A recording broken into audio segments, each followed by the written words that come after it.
일본 후쿠오카에 있는 한 신사에는 히젠도라는 칼이 보관되어 있습니다. 이 칼의 칼집에는 늙은 여우를 단칼에 찔렀다 라는 문구가 새겨져 있습니다. 이 칼의 주인 도가츠아키는 조선의 명성황후를 이 칼로 벨 때 그녀의 얼굴이 잊혀지지 않는다고 고백하며 1908년 양심의 가책으로 인해 이 칼을 신사에 맡겼다고 합니다.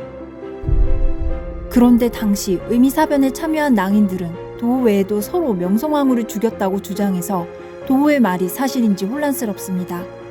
또 진범은 이 낭인들이 아니라 일본 순경이나 군인이라고 주장하는 학자들까지 있는 실정입니다. 이 영상에서는 명성황후를 시해한 진범이 누구인지 알아보고 이 사건을 조사한 일본인 영사 우치다가 역사상 고금을 통틀어 전례 없는 흉악한 사건이라고 평한 의미사변에 대해 파헤쳐 보겠습니다.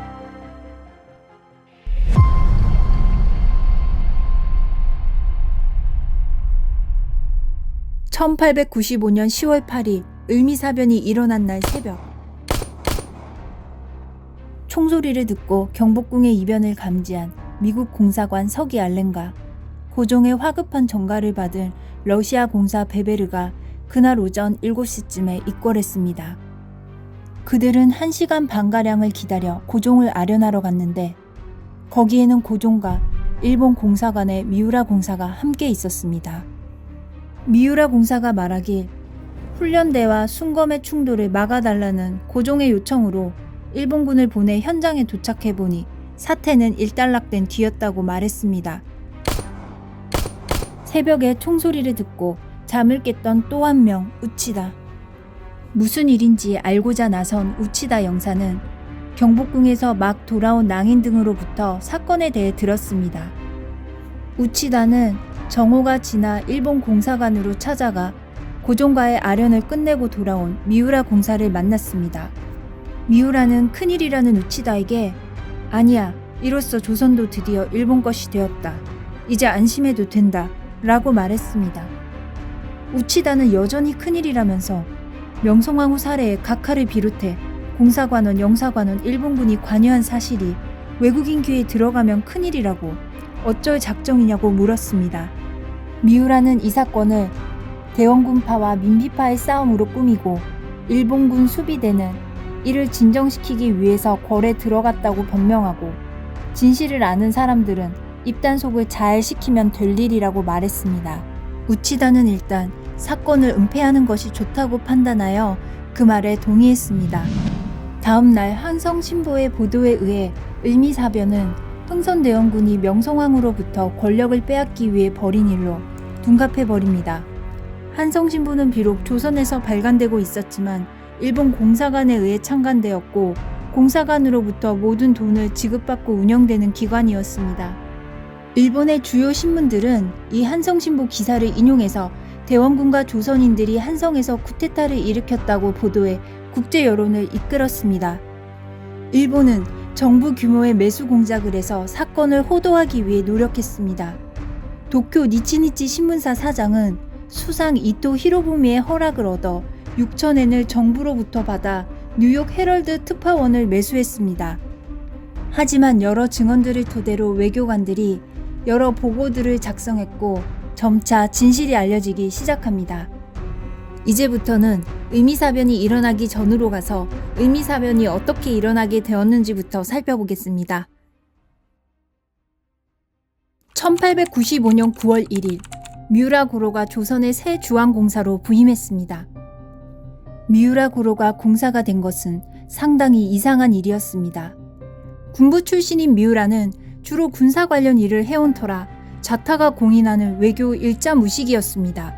그런 미우라가 공사로 임명된 연유에 대해서는 몇 가지 설이 있는데 그중 전임 주한 일본 공사였던 이노우에의 추천으로 되었다는 설이 유력합니다.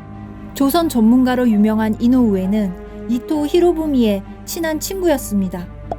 그는 하늘 같은 천황에게 자문을 해주는 국가 최고 의사 결정권자인 원로였습니다. 그런데 그는 스스로 자원해서 자기보다 급이 훨씬 낮은 조선 공사가 되었습니다. 그는 조선을 일본 입맛에 맞게 만들기 위해서 일부러 공사에 자원했습니다. 그는 이를 위해 친일파를 육성해 나가며 작업을 진행해 나갔는데 명성황후, 즉 당시 민왕후가 이를 알고 이노우에의 조치를 무력화시켰습니다. 그러자 이노우에가 일본으로 갔고 돌연 미우라가 후임 공사로 지목된 것입니다.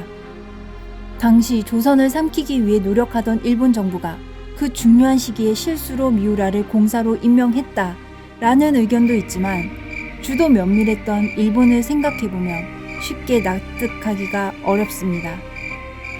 심지어 미우라는 공사로 서울에 오고 나서도 외교관으로서 아무 일도 하지 않습니다.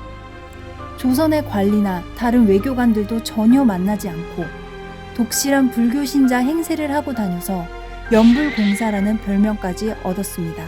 그러더니 9월 17일 미우라 공사는 일본 육군 해군을 통틀어 최고 통수기관인 대본영에 직접 연락을 합니다. 조선에 있는 일본 군인 경성 수비대의 지휘권을 자기에게 달라고 요구한 것입니다.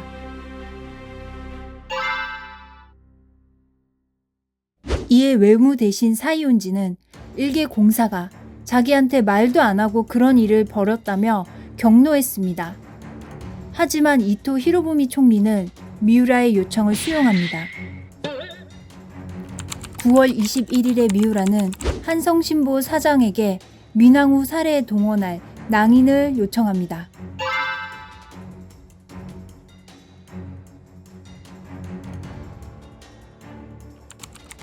(10월 3일과 5일에는) 미우라의 지시를 받은 오카모토가 대원군을 만납니다. 흥선 대원군은 아들 고종이 어릴 적에는 실질적으로 조선을 통치했지만 고종이 어른이 된 후에는 권력에서 멀어졌습니다. 다시 권력을 손에 쥘 기회를 노리고 있던 대원군은 한 해 전 일본의 경복궁 점령 때 잠시 권력을 잡았습니다. 하지만 일본이 원하는 대로 움직이지 않아 결국 실각했고 이때는 만 75세의 고령으로 민씨들에 의해 사실상 유폐된 상태였습니다. 이날 만남에서 흥선대원군은 일본 측과 약속을 했다고 하는데 이 약속은 일본 측의 기록에만 존재하고 또 이 사건을 지휘했었던 미우라는 이에 대해서 약속이고 뭐가 없었다고 말한 것으로 보아서 약속의 진위 여부를 확실하게 생각하기는 어려울 것 같습니다. 그리고 10월 5일 일본의 경복궁 난입 사흘 전 일본 대본영은 미우라 공사에게 정식으로 조선에 있는 일본군을 지휘하고 동원할 수 있는 권한을 부여합니다. 10월 6, 7일간은 공사관 서기 스기무라가 나서서 총리 대신 김홍집, 전 군부 대신 조희연, 김윤식 외무대신 등을 찾아가 자기들의 편으로 끌어들이는 공작을 벌입니다. 이때 그들은 명성황후를 일본이 죽이는 것까지 생각했던 것 같지는 않고 명성황후를 권력에서 배제시키려는 정도라고 생각했던 게 아닌가 합니다. 1894년 10월 7일 사건 하루 전 미우라는 훈련대가 예상보다 빨리 해산될 것을 알게 되어 이를 앞당기기로 결정합니다. 조선 훈련대가 빨리 해산되어 버리면 제대로 사건에 이용할 수 없기 때문이었습니다. 오후 4시경부터 사건에 동원할 일본 경성수비대, 경찰, 주요 낭인을 공사관으로 불러 행동 지침과 임무를 전했습니다. 미우라를 만난 후 경성수비대의 대대장 우마야하라 소자는 광화문 앞에 있는 대대본부에서 사건에 대한 비밀회의를 열었습니다. 이날 경복궁에서는 국내부 대신에 기용되는 민영준을 축하하는 잔치가 새벽까지 열렸고 민왕후는 궁궐을 산책하며 달구경을 했습니다. 한성신보 휘하의 낭인 30여 명이 자정 무렵 용산에서 순사와 합류하고 새벽 1시경 흥선대원군의 거처에 도착합니다. 일본 자객들은 대원군을 지키던 순검 10여 명의 옷을 빼앗아 입었습니다. 흥선대원군이 좀처럼 응하지 않아 대원군을 데리고 나오는데 일본 낭인들이 함께 무리하게 대원군을 끌어내어 떠나느라 시간이 1시간에서 2시간 30분가량 지체되었다고 합니다. 일본 낭인, 순사, 훈련대는 대원군과 함께 왕궁으로 향했습니다. 새벽 2시경 왕실 직속 군대인 시위대는 이변을 감지했습니다. 시위대 연대장 현응택은 새벽 2시경 별군관 2명으로부터 약 200명의 일본 수비대가 광화문 앞에 집결했다는 보고를 받습니다. 현응택은 시위대를 광화문 쪽에 파견해 진위 조사를 지시합니다. 새벽 3시경 훈련대 연대장 홍계우는 훈련 나간 훈련대가 야심하도록 돌아오지 않음을 이상하게 여기던 차에 일본군과 훈련대가 함께 궁궐에 접근했다는 보고를 받습니다. 새벽 4시 경복궁에서 자고 있던 러시아 건축기사 사바틴과 시위대 장교 다이는 시위대 1대대장 이학균의 다급한 소리에 잠을 깼습니다. 이학균은 200여 명의 훈련대가 일본 교관의 지휘에 따라 춘색문을 둘러쌌고 50에서 60여 명의 일본인이 추성문 성벽에 숨어 있다고 알려줬습니다. 이학균이 고종을 만나러 간 뒤 사바틴은 궁을 살펴보았고 다이 장군은 계무문 안쪽에 시위대 병력을 직결해 침입에 대비했습니다. 새벽 4시 30분경 시위대 1대대장 이학균이 왕의 숙소와 가까운 추성문 주변에서 침입자를 목격합니다. 그는 고종에게 달려가 급박한 상황을 설명했습니다. 왕후는 어디 계십니까? 왕후는 이미 안전한 곳에 있다. 유혈 사태를 막기 위한 모든 조치를 취하라. 시위대는 위급한 상황에서만 총을 발사하라. 고종은 이학균에게 당부했습니다. 그리고 고종은 즉시 국내부 관리를 일본 공사관으로 급파해 미우라 공사에게 일본 군대를 해산시키라고 요청했습니다. 또 국내부 협판 이범진에게는 러시아와 미국 공사관의 도움을 요청하도록 지시했습니다. 이범진은 임무를 위해 일본군의 눈을 피해 4.5m 정도 높이에서 뛰어내려 궁을 탈출해 미국과 러시아 공사관으로 갔습니다. 원래 민항우 살해는 칠흑같이 어두운 새벽 4시경에 저지르고 해가 뜨기 전에 나와 일본인이 개입된 것을 비밀에 붙이려고 했지만 대원군을 합류시키려다 보니 예상보다 시간이 걸려서 대원군 일행이 궁에 도착했을 때는 이미 5시에서 5시 30분경이 되어 있었습니다. 일본 자객들은 이 사건을 대원군이 벌인 짓으로 둔갑시키려는 속셈을 가지고 있었기 때문에 대원군이 경복궁 앞에 도착해서야 일을 시작할 수 있었던 것입니다. 새벽 5시경 현응택 부령은 시위대에게 대궐 모든 지역에서 침입자들에게 저항하도록 명령하고 대궐 북쪽문 폐쇄를 지시했습니다. 훈련대 연대장 홍계우는 광화문 앞에서 일본군과 부하들의 궁궐 침입을 저지하다 일본군의 총에 맞아 사망했고 이때 광화문을 지키던 6에서 8명의 군인이 목숨을 잃었습니다. 일본 수비대 3중대 병사 대여섯 명이 사다리를 타고 광화문 안으로 들어와 총성과 위협으로 시위대 위병을 쫓아버리고 광화문을 열었습니다. 5시 30분경 흥선대원군을 호위하며 일본군 수비대 1중대 한성신보의 아다치가 이끄는 자객 30여 명, 훈련대 2대대가 함성과 함께 광화문 안으로 들어왔습니다. 5시 40분경 그들은 대원군을 근정정역 강령전에 내려놓았고 한 무리가 경회로 북쪽으로 돌아 왕이 있는 건천궁으로 향했습니다. 한편 경복궁 북쪽의 새벽 5시경 일본 수비대 2중대는 사다리를 이용해 추성문 옆 성벽을 넘어 들어와 춘색문과 추나문을 넘어 들어온 훈련대 1대대 및 일본 낭인들과 함께 경복궁 북쪽을 장악했습니다. 새벽 5시 15분 일본군과 훈련대가 계무문을 통과해 왕과 왕비의 처소로 향하는데 다이의 지휘하에 필성문 주위에 약 300명의 시위대가 정렬해 있었습니다. 침입자들이 시위대 머리 위쪽으로 30에서 40여 발의 위협 사격을 가하자 다이는 쪽문으로 피신했습니다. 첫 번째 사격이 시작되자 시위대는 총과 탄환을 버리고 군복을 벗어던지며 두 방향으로 나뉘어 도망쳤는데 침입자들은 아무도 그들을 추격하지 않았습니다. 왕궁을 지키는 병사들이 너무 어이없이 무너졌다고 생각할 수 있는데 일단 병력면에서 밀렸습니다. 사바틴에 따르면 당시 궁에는 300여 명의 시위대 병사가 있었습니다. 배신을 하고 일본 측에 가담한 훈련대는 1894년 일본이 경복궁을 점령한 후 일본 측의 건의로 만들어진 부대였습니다. 일본 장교가 육성한 이 부대는 제1대대 492명, 제2대대 481명으로 두 대대를 합치면 거의 1000명 가까이 됐습니다. 거기에 일본 경성 수비대 600여 명의 낭인들까지 동원되어 있었습니다. 게다가 시위대는 훈련대보다 무기 수준도 떨어졌고 생긴 지 반년도 되지 않는 군대였습니다. 심지어 당시 군부대신마저 일본과 이미 내통 중이었던 것으로 추정됩니다. 당일 군부 대신 안경수의 집에 을미사변에 가담한 훈련대가 모여 있었다는 증언이 있었고, 아간 파촌 후 그는 일본과 결탁해 조선은행을 세워 은행장이 되었습니다. 새벽 5시 30분경 일본 자객과 일본군이 왕과 왕비의 거처인 곤령 앞에 진입했습니다. 고종은 곤령 앞 마루 한복판에 서 있었습니다. 왕 주위에 있던 환관 중 한 명이 여기는 군주의 처소이고 고종이 군주라는 사실을 일본 자객에게 알렸습니다. 그러나 일본군과 자객은 고종을 밀치며 총을 쏘며 위협하며 돌진했고 방한 궁녀들을 폭행했습니다. 자객들은 다른 방에서 왕태자를 찾아내 칼로 겁을 주면서 명성황후가 있는 곳을 대라고 겁박했습니다. 자객들은 모든 방을 일일이 수색했고 마침내 왕후에게 피하라던 깊은 방을 찾아냈습니다. 문을 비틀어 열어보니 내부에 수명의 궁녀가 숨어 있었습니다.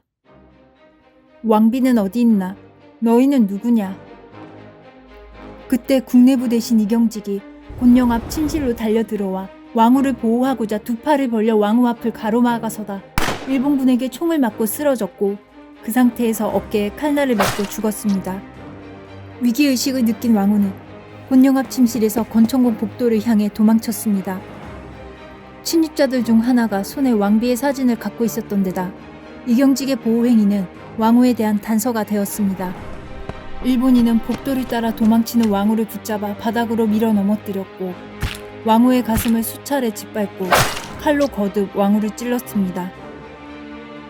그렇게 하고도 실수가 없도록 분명히 해치우기 위해서 왕비와 용모가 비슷한 여러 궁녀들도 죽였습니다.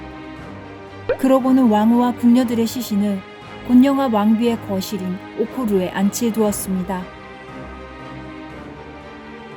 하지만 일본 자객들은 진짜 왕비를 온전히 식별할 수 있는 자가 한 명도 없었기에 자신들이 죽인 이가 왕후였다는 것을 확신하지 못하고 계속해서 왕후의 행방을 수색했습니다. 이때 당시 왕태자였던 순종의 비 순명효왕후는 피투성이에 볼까지 피를 묻히고 있었다고 낭인이 말했습니다. 일설에는 왕태자비가 이날의 후유증으로 인해 앓다가 1904년 젊은 나이로 사망했다고 합니다. 일본군은 자객들이 살해를 자행하고 이리저리 날뛰면서 왕후를 찾는 동안 궁을 포위하고 모든 문을 지키고 있었습니다. 6시경 곤령 앞에 안치된 시신 중 하나가 명성황후라는 사실이 알려졌고 명성황후의 시신은 녹산에서 불태워졌습니다. 을미사변이 발생한 걸 알게 된 일본 영사관의 우치다 영사는 미우라 공사가 항구령을 내리기 전에 현장에 있었던 사토 게이타라는 낭인과 확실한 곳을 탐문해서 을미사변에 관한 정보를 얻었습니다. 그리고 그 정보를 외무차관 하라 다카시에게 보냈습니다. 우치다가 보낸 사신은 하라가 죽은 뒤 방대한 문서와 함께 발견되었습니다.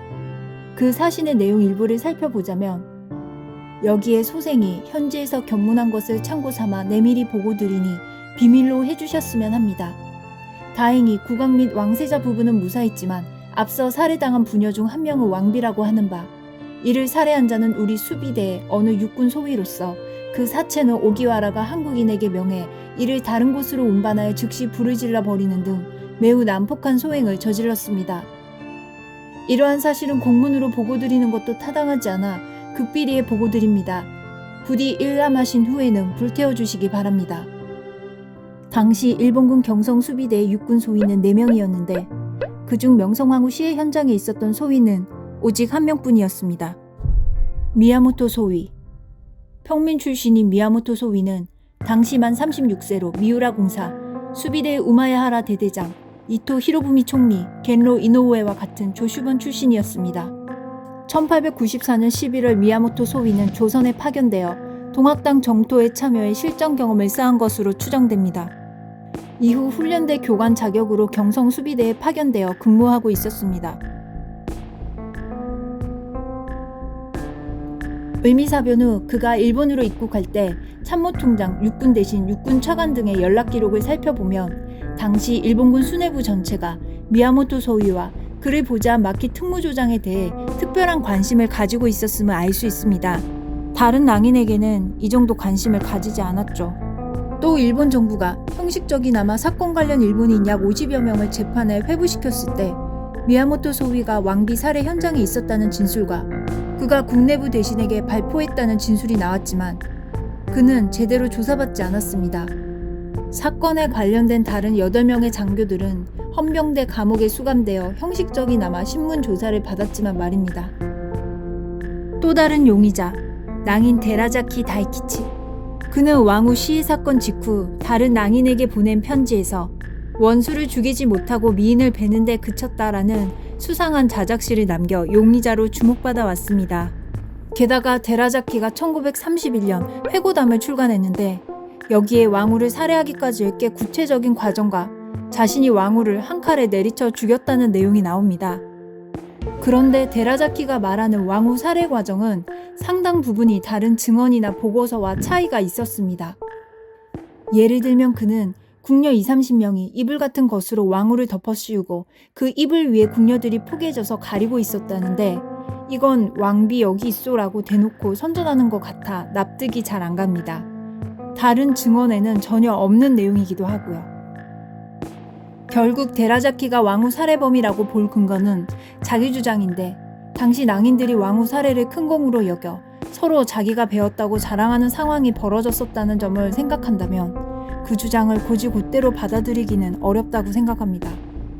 데라자키 회고담에는 이때 낭인 대다수가 국권당이고 자신이 속한 자유당원은 불과 4명이었기에 국권당패에게 이기기 위해 왕후를 자유당원 손으로 죽일 필요가 있다고 적어놓고 있습니다. 또 어쨌든 이것으로 수훈의 공적을 올린 것이다 라는 대목을 보면 데라자키가 공을 세우기 위해 거짓 주장을 한 것이 아닌가 의심스럽습니다. 다음으로는 오프닝에서 명성황후를 시해한 칼을 신사에 맡긴 도에 대해 알아보겠습니다. 도는 데라자키와 같은 자유당원으로 데라자키 회고록에서 왕비를 배려는 데라자키를 만류하는 역할로 나왔습니다. 그 외에 어떤 특별한 자료는 없습니다.